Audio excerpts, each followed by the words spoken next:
सभी भक्तों को जय श्री राम। मैं विपिन शास्त्री, श्री दुर्गा माता मंदिर, आशियाना कॉलोनी, लुधियाना, पंजाब। गुरु विपिन शास्त्री चैनल के माध्यम से आप सभी भक्तों के बीच शिव महापुराण लेकर उपस्थित हो रहा हूँ। 19वां अध्याय। कथा श्रवण करने से पहले हम अपने गुरु महाराज इष्ट देव का ध्यान करते हैं। कर्पूर गौरम करुणावतारम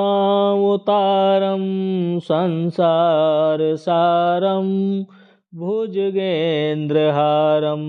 सदा वसंतम हृदयारविंदे भवं भवानी सहितं नमामि। शिव जी ने विश्रवा से कहा, अब इस तपस्या को छोड़कर अपनी इच्छा अनुसार वर मांग लो। यद्यपि यह शब्द सदाशिव ने उच्च स्वर से कहे थे, परंतु विश्रवा ध्यान मग्न होने के कारण शिव जी के शब्दों को नहीं सुन सका। तब शिव जी ने उसके हृदय में अपनी मूर्ति हटा ली।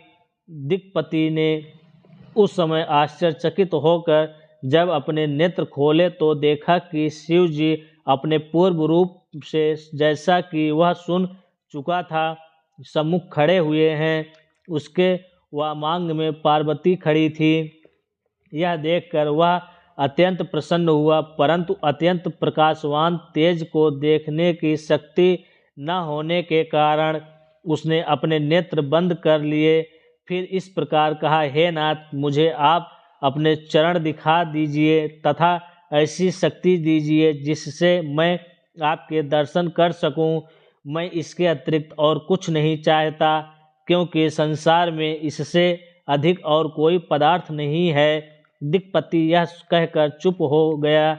शिव जी उसके वचनों को सुनकर अत्यंत प्रसन्न हुए। उन्होंने दिक्पति को अपने स्वरूप का दर्शन प्राप्त करने की शक्ति प्रदान की तथा अपने हाथों से उसके हाथ पकड़ लिए। सर्वप्रथम दिक्पति ने नेत्र खोलते ही शिवरानी को देखा और कहा, हे देवी, कौन है? इनका बड़ा सौभाग्य है जो ये शिव जी के इतने निकट रहती हैं। इनके पूर्ण प्रेम तथा माता पिता को धन्य है। उसने यह बात बारंबार कही तथा शिवरानी को प्रत्यक्ष कुदृष्टि से देखा। इससे उसकी आंखें तुरंत फूट गईं। उस समय देवी ने क्रोधित होकर, यह तपस्वी कुदृष्टि रखने वाला है, इसी से इसे कष्ट मिला है। यह ऐसे व्यंग वचन कहकर मुझे अपनी स्त्री के समान देखता है। शिवरानी बोली, हे शिव, आपका कैसा भक्त है? यह वचन सुनकर शिव जी हंसते हुए बोले, हे देवी, इसने छल का त्याग कर ऐसा तप किया है जो प्रत्यक्ष है। तुमको मेरे साथ देखकर, तुम्हारे भाग्य को अपने से अधिक जानकर इसने सराहना की है। यह कुदृष्टि से नहीं देखता। इसके पश्चात शिव जी दिक्पति से बोले, तुम्हारी जो इच्छा हो मांग लो। हमारे आशीर्वाद से तुम समस्त निधियों एवं संपूर्ण राजाओं के स्वामी होंगे। तुम्हारे अधीन विद्याधर, यक्ष तथा किन्नर रहेंगे। तुम्हारी जो गुप्त इच्छा है हम उसे भी जानते हैं। अस्तु, हम मित्र होकर तुम्हारे ही निकट रहेंगे, अर्थात कैलाश पर्वत पर निवास कर तुमसे अत्यंत प्रेम रखेंगे और तुम्हारी हर कठिनाई को दूर करते रहेंगे। अब तुम शिवरानी के चरणों पर गिरकर उनसे क्षमा मांगो, क्योंकि ये तुम्हारी माता हैं।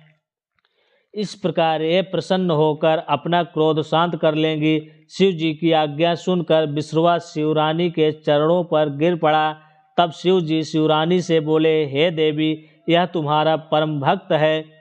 तुम इसके ऊपर कृपा करो और इसको अपना सेवक समझो। शिव जी की ऐसी बातें सुनकर शिवरानी ने अपना क्रोध शांत कर लिया तथा दिक्पाल से कहा, अब तुम हमारे पुत्र हुए, इसलिए तुम्हारे मन में शिव जी की भक्ति सदैव बनी रहेगी। तुमको शिव जी ने जो वरदान दिया है वह सत्य है। तुम मेरे स्वरूप की इच्छा करके अपने मन में मेरा भय नहीं लाए, इससे तुम्हारा नाम कुबेर होगा। तुमने जिस शिवलिंग की स्थापना की है वह सिद्ध प्रदान करने वाला होकर तुम्हारे ही नाम से प्रसिद्ध होगा। वह संपूर्ण पापों को नष्ट करके मुक्ति देगा। जो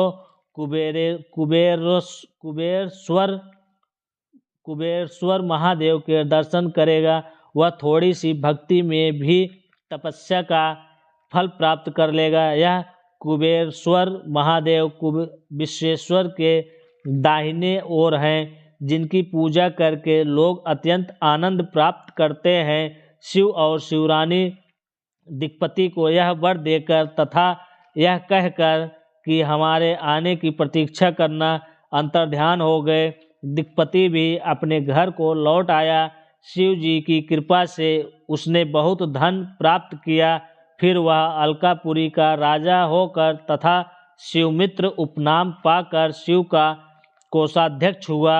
तब से वह सदैव शिव की भक्ति में संलग्न रहता है। अलकापुरी इतनी सुंदर है जिसको देखकर मनुष्य का मन मोहित हो जाता है।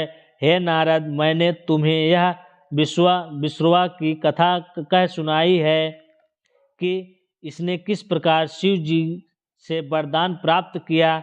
तीनों लोक में शिव के समान दयालु कोई नहीं है। शंकर भगवान की जय।